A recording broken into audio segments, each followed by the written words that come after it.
হচ্ছে অবাধ্য কম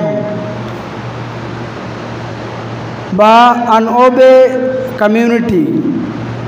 যে মুসলিম আজকে কিভাবে অবাধ্য হয়েছে দ্বীন ইসলামের বাণী থেকে, মুসলিম আজকে কিভাবে ভুলে গেছে আল্লাহ তাআলা যিনি তাকে সৃষ্টি করেছেন সে আল্লাহ সুবহানাহু ওয়া তাআলাকে। আজকের মুসলিম কিভাবে ভুলে গেছে যে রসুল সাল্লাল্লাহু আলাইহি সাল্লামের তরিকায় জীবনযাপন করা উচিত, সেই জীবনকে পরিত্যাগ করতে গিয়ে সেই জীবনকে পরিত্যাগ করে দিয়ে আজকে মুসলিম অমুসলিমদের রীতিনীতি নিজের জীবনে বাস্তবায়িত করেছে। তো আজকের আলোচনার আলোচ্য বিষয় অবাধ্য কম বা আনওবে কমিউনিটি। যে আজকে আমরা জাতি হিসেবে মুসলিম, আজকে সারা বিশ্ব ব্রহ্মাণ্ডে মুসলিম 200 কোটি পার হয়ে গেছি, কিন্তু আজকে মুসলিম যে ইমানি দোষা, মুসলিমদের যে ইমানের যে বিপ্লব, সেটা আজকে আস্তে আস্তে স্লোত নিস্তেজ আহত নিহত। মানে আজকে মুসলিমদের মধ্যে কোনো রকমের ভালোভাবে চর্চা নেই, দ্বীন ইসলামের কোনো জ্ঞান নেই, দ্বীন ইসলাম চর্চা করতে হবে এই চিন্তা ভাবনা আজকের মুসলিমরা রাখে না, এবং ইসলাম অনুযায়ী নিজের জীবনযাপন করতে হবে সেই চিন্তা আজকে আমরা মুসলিমরা করছি না। যার কারণে আমরা দেখতে পাচ্ছি যে আমাদের মুসলিম সমাজগুলোতে বেশিরভাগে বেনামাজি, বেশিরভাগে দাড়ি কাটা, বেশিরভাগ মুসলিম গান শ্রবণ করে, মোবাইলে সিনেমা দেখে, পাবজি ফ্রি ফায়ার খেলে, বেশিরভাগ নারী, বেশিরভাগ মা বোনকে দেখছি আমরা যে আমাদের মা বোনরা বেপরোয়া রাস্তাঘাটে ঘুরে বেড়াচ্ছে, আমাদের মা বোনরা বেপরোয়া স্কুল কলেজ ইউনিভার্সিটিতে যাচ্ছে, অন্যান্য বাজারগুলোতে যাচ্ছে। তার মানে আজকের মুসলিম আমরা সত্যিকার অর্থে ইসলামকে আমাদের জীবনে বাস্তবায়ন করতে শিখিনি, ইসলামকে আমরা ফলো করতে শিখিনি। ইসলাম যে একটা শাশ্বত জীবন ব্যবস্থা, আল্লাহ প্রদত্ত জীবন ব্যবস্থা, সে অনুযায়ী আজকে আমাদের জীবনটাকে আমরা তৈরি করতে পারিনি। আমরা মনে করছি খাও দাও ফুর্তি করো, দুনিয়াটা মস্ত বড়, আজকে আছো কালকে না থাকতে পারো, অতএব খেয়ে দিয়ে যা হবে হবে, মরার পরে দেখা যাবে কি হবে। প্রিয় মুসলিম ভাই ও বাবাদেরকে বলতে চাইছি, মরার পরে আপনি কোনো কিছু দেখতে পাবেন না। মরার পরে আপনার হিসাব হবে আমলের সঙ্গে। আপনি যদি ভালো আমল করেন আপনার কবর সুগন্ধ থাকবে, আপনার কবর জান্নাতের টুকরা হবে। আর যদি আপনি ভালো কাজ না করেন, ভালো আমল না করেন, আপনার আমলে যদি ঘাটতি থাকে, আপনি যদি শুধুমাত্র জুমার দিনের মুসল্লি হন, আপনি যদি শুধুমাত্র ঈদের দিনের মুসল্লি হন, তাহলে আপনার এই কবরটা আপনার জন্য একটা ভয়ঙ্কর জায়গা হয়ে যাবে, জাহান্নামের টুকরা হিসাবে আপনার সামনে উপস্থাপন করা হবে। আল্লাহ তাআলা এই জন্য পৃথিবীর প্রত্যেকটি মানুষকে সতর্ক বার্তা জারি করেছেন, পৃথিবীর প্রত্যেকটি মানুষকে এই বার্তা এই মেসেজ দিয়েছেন। আল্লাহ তাআলা বলছেন পবিত্র কুরআনুল কারীমের মধ্যে, কুল্লু নাফসিন যায়িকাতুল মাউত, জীব মাত্র মৃত্যুর স্বাদ গ্রহণ করবে। যার মধ্যে জীবন রয়েছে, আপনাকে আমাকে, একটা গাছকে, একটা পাতাকে, যার মধ্যে জীবন রয়েছে তাকে মৃত্যুর স্বাদ গ্রহণ করতে হবে, এবং প্রত্যেক মানুষের প্রতিফল দেওয়া হবে কিয়ামতের দিনে, এবং যাকে জাহান্নাম থেকে দূরে রাখা হবে, জান্নাতে প্রবেশ করা হবে, তাহলে সে ব্যক্তি হচ্ছে সফল কাম, সে ব্যক্তি হচ্ছে কামিয়াব। তো আজকে আমরা যদি চিন্তা করি, আমরা যদি এখনই মরে যাই, মনে করেন একটা ভূমিকম্প হলো 2023 সালে তুরস্কতে একটা ভূমিকম্প হয়েছিল ফজরের ঠিক কিছুক্ষণ আগে। পুরো এলাকার লোক যখন গভীর ঘুমে মগ্ন, সেই সময় তুরস্কতে একটা ভূমিকম্প হয়েছিল 2023 সালের ডিসেম্বর মাসে। পুরো এলাকাটার যত মানুষ ছিল প্রায় 13,500 লোক একদিনে মরে শেষ। কেউ মনে করেছিল আজকে সকালে উঠে আমি কাজে যাব, কেউ মনে করেছিল আমি বিজনেসের প্ল্যান করব, ছাত্ররা মনে করেছিল স্কুলে যাব, কেউ মনে করেছিল আমি ফজরে উঠে নামাজ পড়ব। বিভিন্ন মানুষের বিভিন্ন ইন্টেনশন, বিভিন্ন নিয়ত। কিন্তু আল্লাহ সুবহানাহু ওয়া তাআলা তিনাদের মাঝে এমন একটি ভূমিকম্প দিলেন যে তারা আর সেই এলাকার, সেই নগরের, সেই সিটির কোনো লোক আর বেঁচে নেই, সবাই মরে গেছে। তো তেমনটা আমাদের কাছে হতে পারে কি পারে না?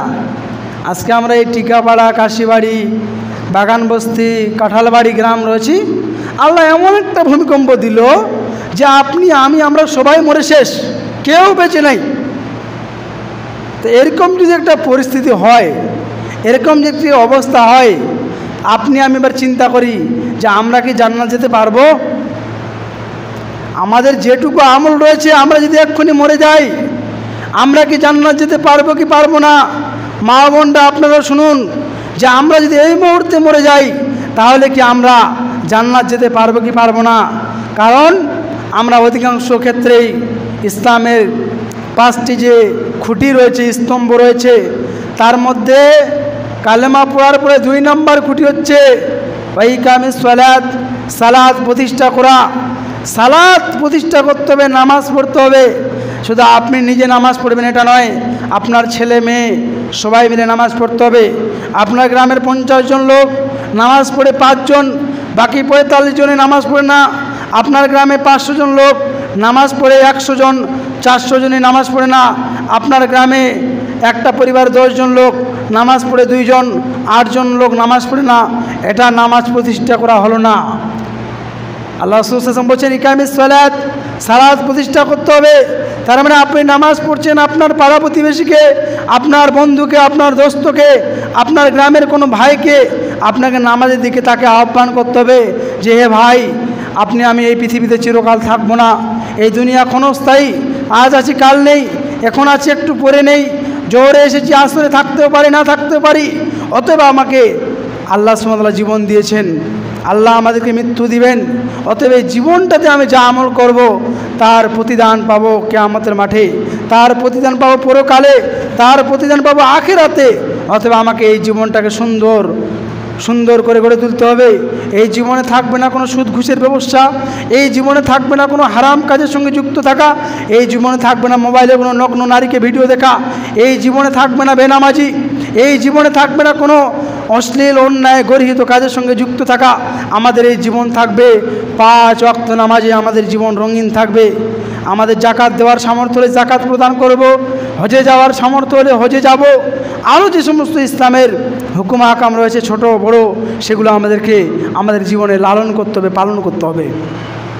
কিন্তু আজকে এই শুধু বাগান বস্তি নয়, অধিকাংশ সমাজগুলোতে ক্যান্সারে আক্রান্ত, বিভিন্ন রোগে আক্রান্ত, যা আজকে আমাদের সমাজের আলেম ওলামা মাওলানা সাহেবরা নামাজ পড়ুন বলে বলে মসজিদে 52 দিন খুতবাতে, বছরে 52টা খুতবাতেই নামাজ পড়ুন বলে, তারপরে আজকে আমাদের নামাজ বৃদ্ধি পায় না। তারপরে বেনামাজি, তারপরে আজকে সুদ ঘুষের সঙ্গে যুক্ত থাকা, মোবাইলে পাবজি ফ্রি ফায়ার খেলা, মা বোনরা বেপরদায় রাস্তাঘাটে ঘুরে বেড়া। পর্দা কাকে বলে বুঝেই না নারী, মুসলিম নারী পর্দা কাকে বলে বুঝেই না। আর এই ছোটো ছোটো ছেলেগুলো 7, 6-এ পড়ছে, মোবাইলে বসে কী করছে, রাস্তাঘাটে বসলো, 2-4টাকে গ্যাং করে বসছে, 5-7 জন মিশলো, ধর মার কাট ফাড়, পাবজি ফ্রি ফায়ার খেলে জীবনটাকে বরবাদ করে দিচ্ছে। প্রিয় মুসলিম ভাই ও বোন, প্রিয় মুসলিম বাবাজি ও ভাইয়েরা, সাবধান, সতর্ক হতে হবে। কারণ আপনি এখন আছেন, একটু পরে না থাকতে পারেন। আমি প্রথম কথা বলছি, এই দ্বিতীয় কথা বলতে পারবো কি পারবো না এর কোনো গ্যারেন্টি নেই। অতএব আমাদের এই জীবনটাকে সুন্দর করতে হবে। এই জীবনটাকে সুন্দর করার জন্য কালেমা পাঠ করার পরে, কালেমা যখন আমরা পড়েছি লা ইলাহা ইল্লাল্লাহ, আল্লাহ ছাড়া সত্য কোনো মাবুদ নেই, এবং মুহাম্মদ রাসূলুল্লাহ সাল্লাল্লাহু আলাইহি সাল্লাম আল্লাহর বান্দা এবং রসুল, এই কালেমা পড়ার পরে আপনি এই কালেমার শর্ত পালন করেননি। কালেমার শর্ত কি? আপনার ঈমান যদি মনে করেন যে আমার ঈমান আছে, আপনাকে 3টি কাজ করলে আপনার ঈমান আছে প্রমাণ। 1 নম্বর, আল্লাহ তাআলা কুরআনুল কারীমের মধ্যে 52 জায়গায় একটি কথা বলছেন, ইল্লাল্লাযীনা আমানু ওয়া আমিলুস সালিহাত, যারাই তোমরা বলবে আমরা ঈমান নিয়ে এসেছি, আমরা কালেমা পড়েছি লা ইলাহা ইল্লাল্লাহ, আল্লাহ ছাড়া সত্য কোনো মাবুদ নেই, আমরা এই স্বীকৃতি প্রদান করেছি রাসূলুল্লাহ সাল্লাল্লাহু আলাইহি সাল্লাম আল্লাহর বান্দা এবং রাসূল। আমরা যদি এটা মেনে নিই তাহলে আমাদের কি ওয়া আমিলুস সালিহাত, সৎকর্ম করতে হবে। সৎকর্ম মানে কি? আপনার অন্তর দিয়ে বিশ্বাস, মুখ দিয়ে স্বীকৃতি, আল্লাহ যে আপনাকে সুন্দর হাত পা দিয়েছে, আপনাকে ন্যাংরা নুলা বানায়নি, আপনার দেখার জন্য চোখ দিয়েছেন, কথা বলার জন্য মুখ দিয়েছে। আল্লাহ যে আপনাকে আমাকে সুন্দর করে সৃষ্টি করেছেন, এই হাত পা দিয়ে আল্লাহর শুকরিয়া আদায় করতে হবে, 5 ওয়াক্ত নামাজ পড়তে হবে, ভালো ভালো কাজ করতে হবে, মুখ দিয়ে অশ্লীল ভাষা ব্যবহার করা যাবে না, এই জিহ্বা দিয়ে সবসময় সুবহানাল্লাহ, আলহামদুলিল্লাহ, আল্লাহু আকবার এগুলো বলতে হবে। কিন্তু আজকে আমরা মুসলিমরা এতটাই অবাধ্য, আজকের যুগের মুসলিম আমরা এতটাই অবাধ্য যে আমাদের চোখের সামনে আমরা কত মানুষের জানাজা পড়লাম। আমাদের এই মসজিদে খাটলি রয়েছে, এই খাটলিতে কত মানুষ গ্রামের বিদায় নিয়ে নিল, কত মানুষকে নিজ হাতে দাফন করলাম, কত মানুষের জানাজা পড়লাম। আপনার আমারও যে একদিন এই জানাজা হবে, আপনাকে এই 4 পাওয়ালা খাটলিতে চাপতে হবে, সেদিন আপনার কোনো ভাষা থাকবে না, সেদিন আপনার চিৎকার, সেদিন আপনার আর্তনাদ, সেদিন আপনার আকাঙ্ক্ষা কেউ শ্রবণ করবে না। আপনাকে সবাই মিলে সুন্দর করে গোসল দিয়ে আতর গোলাপ মাখিয়ে 3 টুকরো কাপড়ে আপনাকে দাফন করানো হবে কবরে। যেই কবর ভয়ঙ্কর জায়গা, যেই কবরে কোনো সাথী থাকবে না, কোনো বন্ধু থাকবে না, আত্মীয় স্বজন থাকবে না, কোনো বাতি থাকবে না, যেই কবরে কোনো দরজা জানালা নেই, লাইট ফ্যানের কোনো ব্যবস্থা নেই। আপনি যতই টাকাওয়ালা হন, যতই কোটিপতি হন, আপনি আমির হন, ফকির হন, সবাইকে এই কবরে আমাদের আসল ঠিকানা। পৃথিবী আমাদের আসল ঠিকানা নয়, পৃথিবীটা একটা ক্ষণস্থায়ী জায়গা। আল্লাহ তাআলা বলছেন, ওমাল হায়াতুদ দুনিয়া ইল্লা মাতাউল গুরুর, এই দুনিয়াটা হচ্ছে একটা ধোঁকার জায়গা, এই দুনিয়াটা হচ্ছে ধোঁকার জায়গা। অথচ আজকে আমরা মুসলিমরা এই ধোঁকার জায়গায়, এই ধোঁকার প্রবলেমে পড়ে আজকে আমরা ইমানকে বিসর্জন দিয়ে দিচ্ছি। এই ধোঁকার জায়গায় পড়ে আজকে আমরা নামাজ থেকে বিমুখ হয়েছি। এই ধোঁকার জায়গায় পড়ে আজকে আমরা ইসলাম থেকে বিমুখ হয়ে গেছি।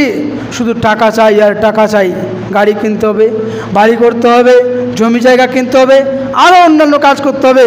কিন্তু আল্লাহ যে আপনাকে পাঠিয়েছেন, আল্লাহ যে আপনাকে আমাকে পাঠিয়েছেন, সুন্দর দেখার জন্য চোখ দিয়েছেন, এই চোখের জন্য কি টাকা চেয়েছেন? চাননি। আল্লাহ চলার জন্য পা দিয়েছেন, যার একটা পা নেই তাকে জিজ্ঞাসা করুন পায়ের মূল্য কত। আল্লাহ কি পায়ের জন্য দাম চেয়েছেন, টাকা চেয়েছেন? চাননি। আল্লাহ কি চাইছেন? বান্দা, তুমি এই পৃথিবীতে তোমাকে সৃষ্টি করেছি, তোমাকে সৃষ্টি করার জন্য আমার একটাই উদ্দেশ্য, একটাই লক্ষ্য। আল্লাহ তাআলা বলছেন, পবিত্র কোরআন খুলুন, সূরা জারিয়াত সূরা নম্বর 51 আয়াত নম্বর 56, ওমা খালাকতুল জিন্না ওয়াল ইনসা ইল্লা লিয়াবুদুন, পৃথিবীতে মানুষ ও জিন জাতিকে আমি সৃষ্টি করতাম না, তো আমি তাদেরকে সৃষ্টি করেছি আমার একটাই উদ্দেশ্য, একটাই লক্ষ্য, ইল্লা লিয়াবুদুন, পৃথিবীর মানুষ যেন আমাকে স্মরণ করে, আমার ইবাদত করে। পৃথিবীর মানুষ যদি ইবাদত করে তাহলে আমাদের লাভ। পৃথিবীর 200 কোটি পার হয়ে গেছে মুসলিম, আমরা কেউ যদি নামাজ না পড়ি, আজকে জুমার দিনে কোনো মানুষ যদি নামাজ না পড়ি, আল্লাহর কোনো যায় আসে না। নামাজ পড়লে কার লাভ? নামাজ পড়লে আপনার লাভ।